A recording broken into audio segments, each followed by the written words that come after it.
हमारा नाम है रामकृष्ण धाकड़ उर्फ धाकड़ भैया। कि भैया आप मेरे को ठेका दे दो, मैं काम कर दूंगा खटाखट और काम निपटा दूंगा बिल्कुल फटाफट।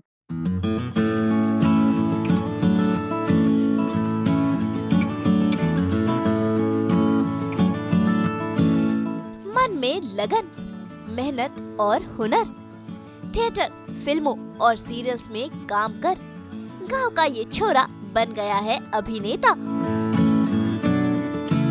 हम बात कर रहे हैं रामकृष्ण धाकड़ की, जिन्होंने दिया बाती, जोधा अकबर, बालवीर रिटर्न्स, भाभी जी घर पर है और कई ऐसे सीरियल्स में काम किया है। इसके अलावा उन्होंने थिएटर तो किया ही है, साथ ही साथ कुछ फिल्में जैसे कि स्त्री, भावेश जोशी, ऐसी कुछ फिल्मों में काम किया है और आज सास बहू और बेटियां पहुंच गया है एक्टर रामकृष्ण धाकड़ के गांव रायसन करने उनके साथ मेरा गांव मेरा देश स्पेशल एपिसोड। भाई इस स्पेशल सेगमेंट में आज रामकृष्ण दिखाएंगे अपना गांव कैसा है, उनका रहन सहन, गांव के लोगों से होगी मुलाकात, मिलेंगे उनके परिवार वालों से। भाई रामकृष्ण भले ही मुंबई में काम के चलते रहते हो, लेकिन उनकी जड़ें गांव से जुड़ी है और गांव में रहना वो खूब एंजॉय करते हैं और ये इस डे आउट से साफ जाहिर है। तो चलिए आज मेरा गांव मेरा देश में करते हैं रामकृष्ण धाकड़ संग उनके गांव की सैर। हो खेत खलियान या फिर नाव में बैठकर उस पार जाना, गांव की कुल देवी। भाई आज सभी से ये कराएंगे रूबरू।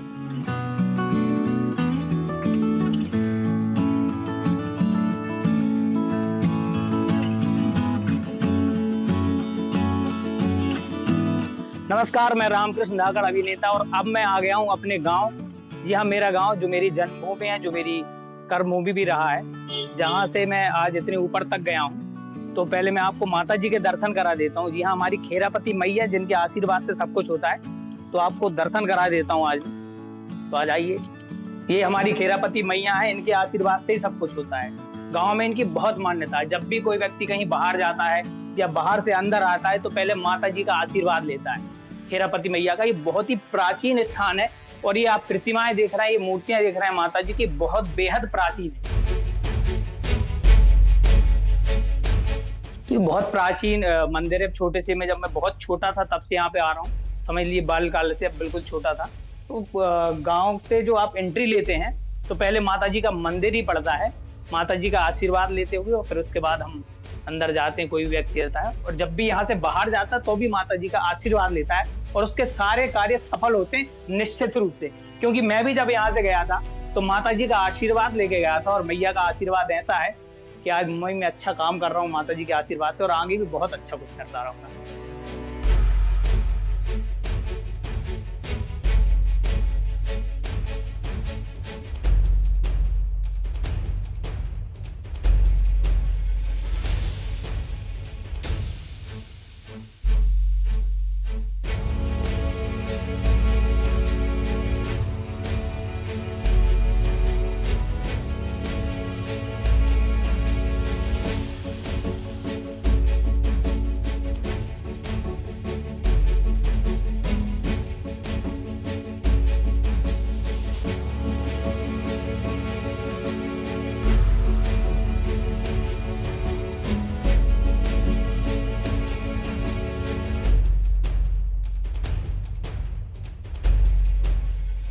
मेरा गांव जो उदयपुरा से महज 14 किलोमीटर, आप समझ लो साहब 15 किलोमीटर स्थित है और उदयपुरा है भोपाल से 160 किलोमीटर दूर। तो मेरा गांव मेरा देश, ये देख लीजिए आप पूरा, ये जो बिल्कुल मेरा गांव आने ही वाला है और उसके रास्ते में ये कैसी हरियाली है, मतलब गांव की सुगंध साहब आपको पहले से ही पता चल जाएगी। ये जो गांव की जो सुगंध है ना, सौंधी सौंधी सी, ये आपको पहले से ही मिल जाएगी। ये देखिए, ये खेत खलिहान, अभी खेतों में काम लगा है और धान की फसल जो है कटने पे आ चुकी है, शुरुआत हो गई है कटने की। कुछ कट रही हैं और कुछ में कटने में समय है। देखिए आप देख रहे हैं, ये हमारे गांव का रास्ता है, ये है हमारे गांव का रास्ता। देखिए कितने बढ़िया आम के वृक्ष लगे हुए, पेड़ लगे हुए हैं और आप आम के सीजन में आ जाओ, कितने भी आम आप खा लो, यहाँ पे नीचे पड़े रहते हैं, आराम से उठाओ खाओ, कोई दिक्कत नहीं है, कोई रोक टोक नहीं है, किसी भी प्रकार की कोई समस्या नहीं है। आप मेरे पास हो जाओ, जितने आम आपको खाना उतने आम खा लेना इधर आप, क्योंकि एकदम फटाफट फटाफट उठाओ, जितने फटाफट उठा सकते हो आप आम।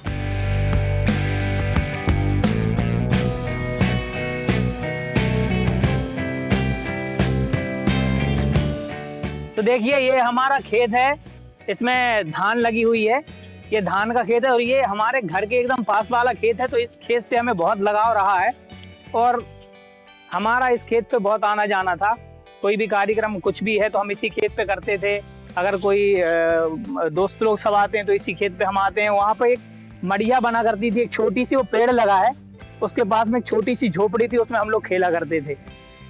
तो ये हमारा खेत है और वो सीताफल के वृक्ष लगे हैं, पेड़ लगे हैं, अच्छे अच्छे फल हम वहाँ पे खाते थे।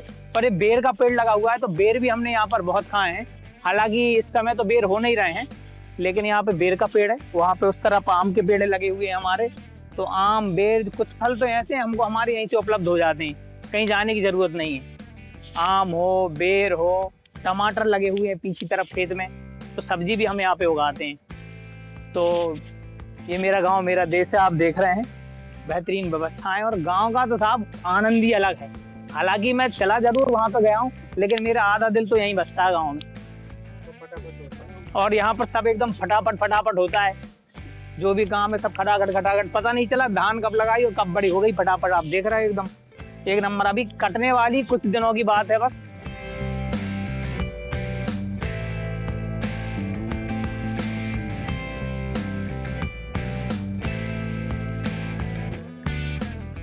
सुना होगा छोरा गंगा किनारे वाला, तो भैया अपन गंगा किनारे वाले तो नहीं है। हमारे पास में नर्मदा जी और हमारे पास में नदी है। तो ये देखिए मेरे गांव की नदी, और देखिए किस प्रकार से नदी से ये पार किया जाता है। क्योंकि यहाँ पे पुल वगैरह तो है नहीं, तो बिल्कुल ऐसे नाव डली हुई है और नाव से ही ऐसे पार किया करते हैं। और गाड़ियां वगैरह, हालांकि थोड़ा हल्का फुल्का खतरा तो रहता है, लेकिन उस पार जाने के लिए क्योंकि यही एक साधन है। तो देखिए नाव से किस तरीके से पार उतारी जाती है। रिस्क है इसमें, थोड़ा सा गिर सकते हैं, लग सकती है, लेकिन इसमें अरे देखिए एक भैया सुनीला के बैग है, 3-4 साल होता है मिले थे साहब। एक भैया बह भी गए इसमें, लेकिन अरे तो देखिए ये देखिए कि नाव में किस तरीके से लकड़ी और ये सब लगा करके गाड़ियां यहाँ से उतारी जाती हैं। इस पे चढ़ के ये बढ़िया आनंद लिया जाता है और यहीं घूमा जाता है। इससे उस तरफ जाने के लिए, क्योंकि हम लोगों के खेत उस तरफ भी हैं, उस तरफ हम लोगों के खेत हैं, तो हम लोगों को इसी नाव से जाना पड़ता है कई बार। और नहीं तो एक बहुत घूम के जाना पड़ता है अपनी गाड़ी वगैरह लेके जब जाते हैं, ट्रैक्टर वगैरह। तो बाकी देखो इस नाव से हम इस तरफ जाते हैं खेतों की तरफ अपने।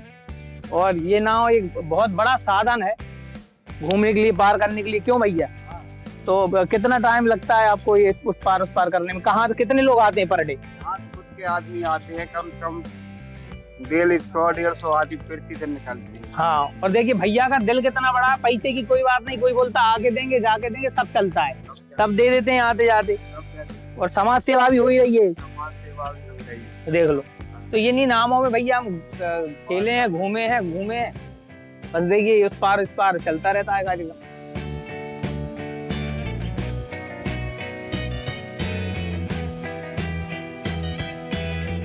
देखो भैया, तो अब हम हैं गांव के, लेकिन यही मेरा गांव है और यही मेरा देश। और देखिए कितनी बढ़िया ठंडी ठंडी यहाँ पे हवाएं चल रही हैं, और बढ़िया प्रकृति का आनंद अगर कहीं लेना है तो वो यही आनंद आता है भाई साहब। क्यों भाई साहब? तो ये दिन भर चलती है नाव अपनी? 7 बजे तक। 7 बजे तक शाम को? 7 बजे के बाद बंद हो जाती है। तो फिर कैसे जाता हूँ आदमी बता? नहीं जाती तो मना कर देते हैं हम लोग, तो वे बेचारे यहीं बैठ जाते हूँ। तो 7 बजे तक भैया का टाइम है। 7 बजे तक अगर आप आ जाओगे तो भैया नाव से उस पार लगा देंगे, और नहीं तो फिर भगवान आपको पार लगाएगा। मतलब भगवान पार लगाएगा, सामान ऐसे हाथ पे रखो। कितनी गहरी? घर है। हम जब रहते थे तब भी इतनी रहती थी। हालांकि एक समय बीच में ऐसा आया था कि भैया जब ये सूख भी गई थी। हाँ, तो भैया यही है मेरा गाँव, यही है मेरा देश। देखिए कितना बढ़िया व्यवस्थाएं हैं, सब मिलजुल के चलते हैं, काम हो रहा है। तो हाँ, ये सब चलता है यहाँ पर, और यही यहाँ पर होता है। फटाफट पार करा देते हैं भैया, फटाफट इस पार फटाफट उस पार, टाइम नहीं लगता बिल्कुल। बड़ी नाव जहाजों में टाइम लग जाता है, वो जब तक तैयारी करते हैं स्टार्ट करने की, इतने में तो भाई साहब उस तरफ से छोड़ के इस तरफ आ जाते हैं। भैया फिर आ गए इतने जल्दी से वो लेकर के अपनी सवारी को छोड़ के, और सवारी का कोई वो नहीं है कि इतना पैसा देना नहीं देना, जो देते हैं वो रख लेते हैं। क्यों भैया, बढ़िया सब देख लो भैया, बढ़िया और बिल्कुल खुश हैं अपनी नदी किनारे। इनको मतलब नहीं किसी फैक्ट्री से, किसी अन्य जगह ड्यूटी करने से, अपनी नाव में मस्त हैं और खुश हैं। और इन बच्चों को देखिए आप कैसे खड़े हैं, किस प्रकार बढ़िया। ना इन्हें फेसबुक से मतलब है, न गेम से मतलब है, दुनिया भर की कोई चीज से मतलब नहीं है, ये बस पेड़ों की छांव में खड़े हैं। अभी भैया स्कूल गए थे और अभी कैसे खड़े हो गए? अभी लंच हुआ था, घूमने के लिए हैं? क्या थोड़ा सा इधर घूमने के लिए आए हैं। तो स्कूल में क्या हुआ है? लंच हुआ है। लंच हुआ है। तो देखिए स्कूल में अभी इनका लंच हुआ है, तो अभी यहाँ पे घूमने के लिए, मस्ती करने के लिए, थोड़ा बहुत खेलेंगे, उसके बाद निकल जाएंगे।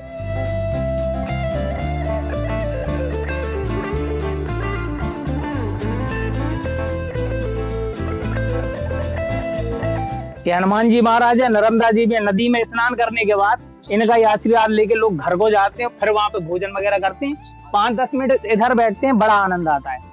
और यहाँ रामायण का पाठ भी होता है, रामायण जी जिसे बोलते हैं, जो बारिश का समय होता है और अन्य समय होते हैं, तो यहाँ पे सब लोग रामायण पढ़ते हैं, रामायण का पाठ होता है यहाँ पर बेहतरीन सा।